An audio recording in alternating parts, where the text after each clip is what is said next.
Welcome back to Telltale Books. I'm looking over at my recording monitor to make sure it's actually recording, because sometimes I hit this little red button on the back of my microphone that causes it to mute, and then I don't get any audio with my video. Anyway,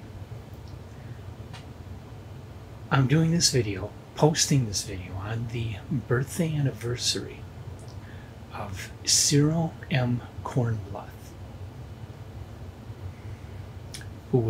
he's an American author, often collaborated with other people, most notably Frederick Pohl.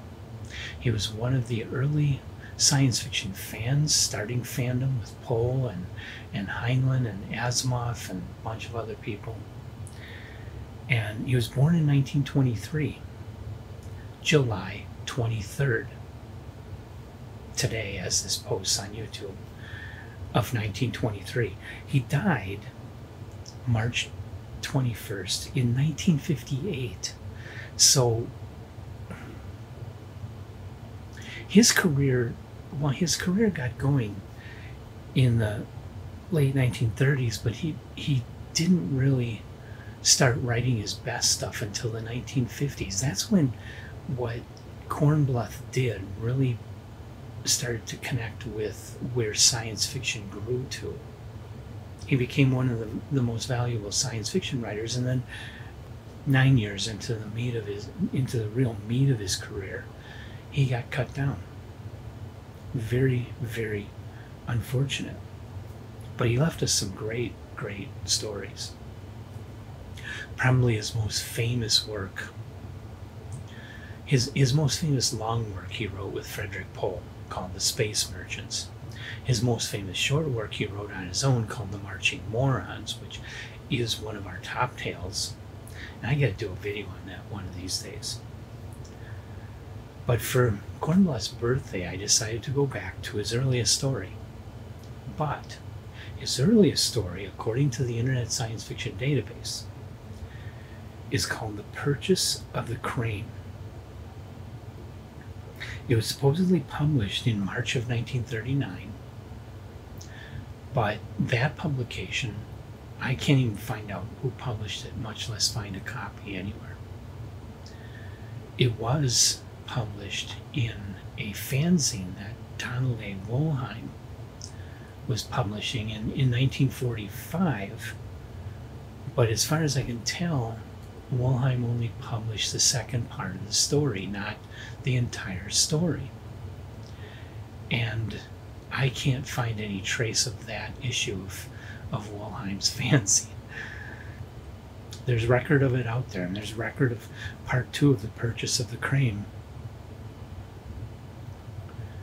But I cannot find a PDF online. I cannot find a physical copy for sale, not at any price. I can't find anything. So its first story, The Purchase of the Crane, as for my purposes, is lost. Unfortunate. So then we go to his second story, which was actually published in August of 1939. And it was published in a fanzine in 1939 under the pseudonym of Cecil Corwin.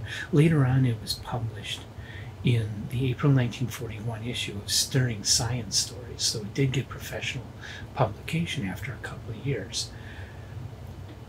The story is called The Rocket of 1955, and this story in the past has been anthologized a lot. A lot of people thought this was one of Kornbluth's best stories. I personally have it in 3 different sources. It's in the Great Science Fiction Stories, Volume 3, edited by Isaac Asimov and Martin H. Greenberg, which was published in March of 1980. It's in the Best of C.M. Kornbluth, edited by Frederick Pohl, and published in November of 1977. And it's also in His Share of Glory, published by Nesfa Press, and currently available. I just bought this.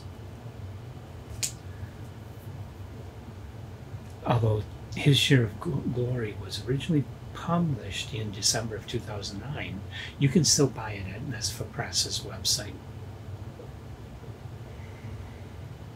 So very much anthologized, and I have read cover to cover the best of C.M. Kornbluth and the Great Science Fiction Stories, Volume 3.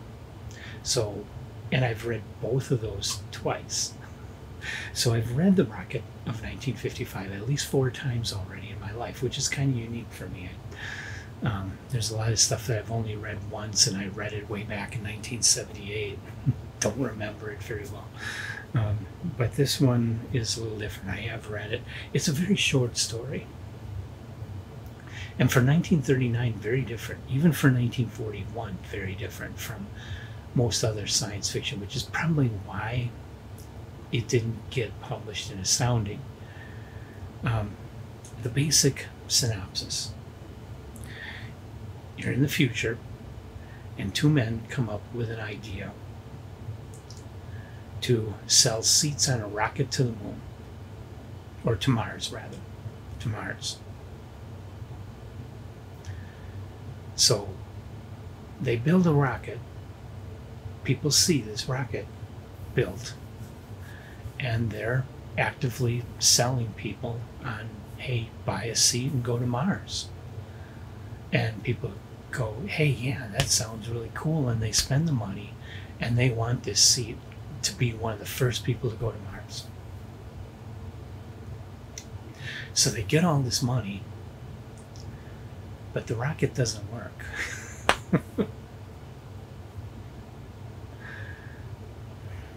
I'm going to stop there because I'm already kind of blowing it. But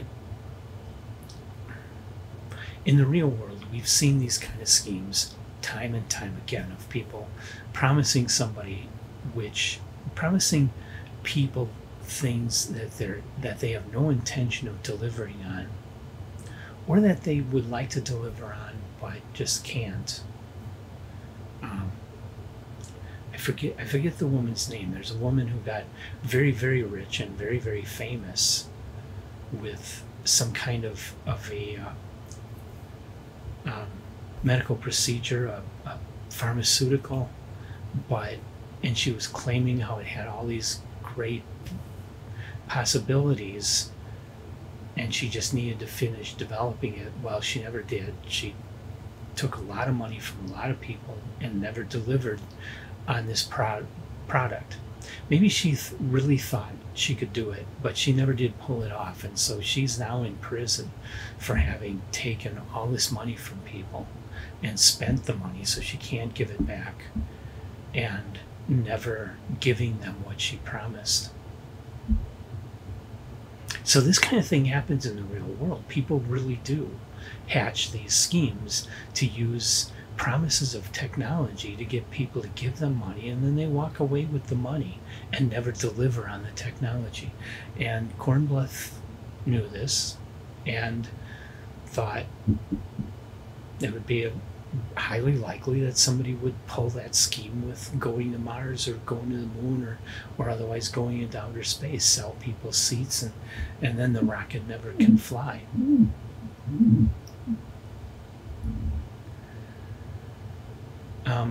That kind of cynical, pessimistic attitude about the future, about science, about mankind, Campbell really didn't want that in Astounding. He wanted more optimistic stories. So this never would have, I don't know if he submitted it to Astounding even, but it never would have gotten published there. It did get published in Stirring Science Stories, which was either Frederick Pohl or Robert Lowndes was editing that one. So his friends were editing the magazine, and that's how it got published. But it is a very good story. A lot of people think it's a very great story. A lot of people think it's one of Kornbluth's very best stories. I'm a little bit cooler towards it than that. I mean, I love it, don't get me wrong. I really enjoyed reading it. I just don't think it's quite there for top tail status. Not because it's pessimistic, but mainly because it's just too short. I felt it could use a little more development. I mean, it's still, with the development I would want to it, it still would be a short story, but a little longer than it is, because it is a short. Those are very difficult to pull off because you have so few words to get everything you want to say across. And when you're dealing with the future or future technologies or new technologies or anything like that, there's a lot to explain.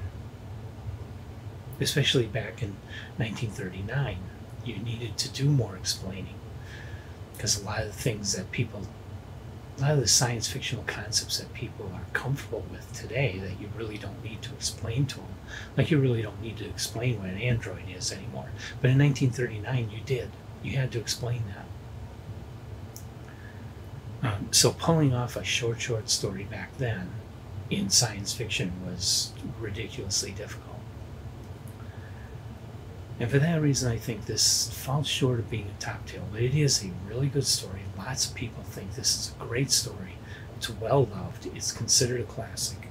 And I definitely would recommend reading this. It is really good. Not just because it's pessimistic, but because it is well written. It's a very tight little story, well written. Gets across really good. And so that's all I gotta say about that one, except happy birthday to C.M. Kornbluth, an author that everybody in science fiction fandom really misses, because he did write some wonderful work.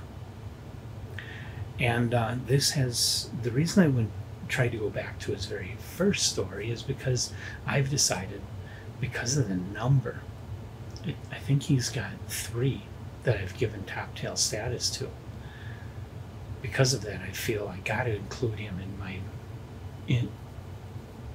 in all my series of covering their complete works. I got to go through everything he wrote, so I'm adding him in. And with that, I hope you'll like us and subscribe to us and come back for more C.M. Kornbluth. Right out of the gate, he's doing great stuff.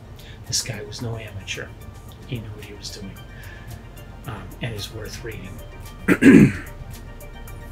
So come back and watch more of C.M. Kornbluth and all the other authors I'm getting myself buried under. And